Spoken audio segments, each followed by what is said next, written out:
Hello friend, સ્વાગત છે તમારું મારા કિચનમાં। આજે આપણે મોઢામાં મૂકતા જ પીગળી જાય તેવી સિંગની બરફી બનાવવાની છે, જે અત્યારે વ્રત નવરાત્રિના ચાલે છે તેમાં ખાઈ શકાય તેવી બનાવવાની છે। તો એના માટે મેં અહીંયા 1 કપ સિંગદાણા લીધા છે। અહીંયા સિંગદાણા કાચા છે અને તેને સાફ કરી લેવાના, કેમ કે ઘણીવાર અંદર દાણા ખરાબ હોઈ શકે છે। તો તેને આપણે ગેસ ઉપર શેકી લઈશું અને એના ફોતરા નીકળે એટલું આપણે શેકવાનું છે। તો તમે જોઈ શકો છો કે આ રીતે આપણે બધા જ સિંગના ફોતરા કાઢી લેવાના છે। તો હું અહીંયા 2 હાથની મદદથી સિંગના ફોતરા બધા કાઢી લઉં છું। તો અહીંયા આપણા બધા જ ફોતરા નીકળી ગયા છે। હવે આને આપણે મિક્સર જારમાં લઈ લઈશું। તો અહીંયા આપણે મિક્સર જારમાં એને ઓન ઓફના મોડમાં કરવાનું કે જેથી એમાંથી તેલ ના છૂટે। તો આવું દરદરું આપણે પીસી લેવાનું છે। હવે મેં અહીંયા હાફ કપથી થોડુંક 2 ચમચી વધારે ખાંડ લીધી છે અને હાફ કપથી ઓછું પાણી લીધું છે। તો એને અહીંયા આપણે ચાસણી બનાવીશું। તો એને લગભગ 2 થી 3 મિનિટમાં આપણી ખાંડ ઓગળી જાય છે અને તેને હલાવતા રહીશું। તમે જોઈ શકો છો કે આપણી ખાંડ ઓગળી ગઈ છે અને બબલ્સ થવા માંડ્યા છે। તો અહીંયા લગભગ આપણે 1 તારની ચાસણી બનાવવાની છે। તો તમે જોઈ શકો છો કે 1 તાર જેવી ચાસણી થઈ ગઈ છે। તો 1 તારની ચાસણી થઈ જાય બાદ આપણે એની અંદર જે સિંગદાણાનો ભૂક્કો બનાવ્યો હતો એ એડ કરીશું અને આને ચલાવતા રહીશું। અને આમાં સિંગદાણાનો ભૂક્કો બધો એકી સાથે નથી નાખી દેવાનો, પણ થોડો થોડો નાખીને મિક્સ કરતા રહીશું। અને એની અંદર મેં 2 ચમચી જેટલો મિલ્ક પાવડર એડ કર્યો છે।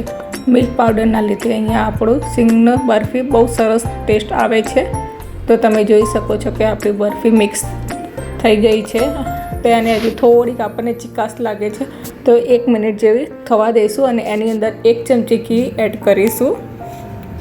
તો હવે અહીંયા આપણી જે સિંગની બરફી બનાવી છે એ કઢાઈ છોડવા માંડ્યું છે। તો હવે આપણે એક વાસણમાં ટ્રાન્સફર કરી લઈશું। તો અહીંયા મેં એક ડીશને ઘીથી ગ્રીસ કરીને મૂકી હતી, એની અંદર આપણે બેટરને ટ્રાન્સફર કરી લઈશું અને એને સારી રીતે ફેલાવી લેવાનું છે। તો આ રીતે તમે ટ્રેપ કરીને પણ ફેલાવી શકો છો અને આ રીતે તાવેતાની મદદથી પણ ફેલાવી શકો છો।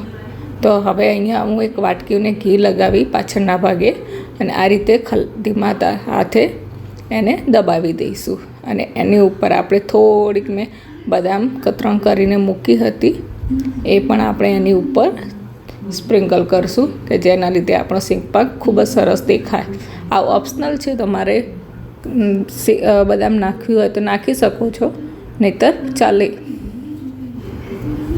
અને વાટકીની મદદથી આપણે એને ઉપર પ્રેસ કરી લઈશું કે જેથી આપણી બદામ બધી જામી જાય। હવે આને લગભગ આપણે 1 કલાક માટે ઠંડુ થવા મૂકશું। તો ઠંડુ થઈ ગયા પછી આપણે એના પીસીસ કરવાના છે। તો હવે 1 કલાક જેવું થઈ ગયું છે, તે આપણો સિંગ પાક સેટ થઈ ગયો છે। તો હવે આપણે ચપ્પાની મદદથી કટ કરી લઈશું। તો આ રીતે ચોરસમાં મેં પીસીસ કરી લીધા છે। અહીંયા હજુ મારે થોડોક ઠંડો થયો નથી એટલે થોડીક ચીકાશ પકડી છે, પણ તમે 2 કલાક રવા દેશો તો પણ સરસ થઈ જશે। તો ખાવામાં એકદમ પોચો અને મોઢામાં મૂકતા જ પીગળી જાય તેવો સિંગ પાક રેડી છે। તો તમને મારો આ વિડીયો ગમે તો લાઈક, શેર અને સબસ્ક્રાઈબ કરજો। બાય।